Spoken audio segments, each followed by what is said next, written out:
সঙ্গে একটা পোলাওয়ের রেসিপি শেয়ার করব। কড়াইয়ের মধ্যে আমি ঘি দিয়ে ওর মধ্যে সাদা তেল দিয়ে জিরে, স্টার আনিস আর দারচিনি ফোড়ন দিয়ে ওর মধ্যে কুচনো পেঁয়াজ আর লঙ্কা দিয়ে একটু ভাজা ভাজা করলাম।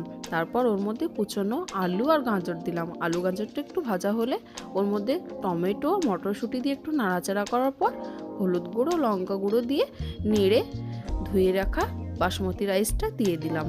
দিয়ে একটু নাড়াচাড়া করার পর ওর মধ্যে গরম জল দিলাম। গরম জল দিয়ে একটু ঢাকা দিয়ে রেখে দিলাম। ঢাকনা খোলার পর বলক উঠলে ওর মধ্যে ভেজে রাখা পনিরটা দিলাম। তোমরা চাইলে চিকেনও দিতে পারো, আমি পনির দিয়েছি। দিয়ে একটু ঢেকে রাখার পর উপর থেকে ঘি আর লবণ দিয়ে একটু সামান্য চিনি দিয়ে নাড়াচাড়া করে নিলেই রেডি সুস্বাদু ঝরঝরে পোলাও। এটা তোমরা চিকেন কষার সঙ্গেও খেতে পারো, কিন্তু আমি টক দইয়ের সঙ্গে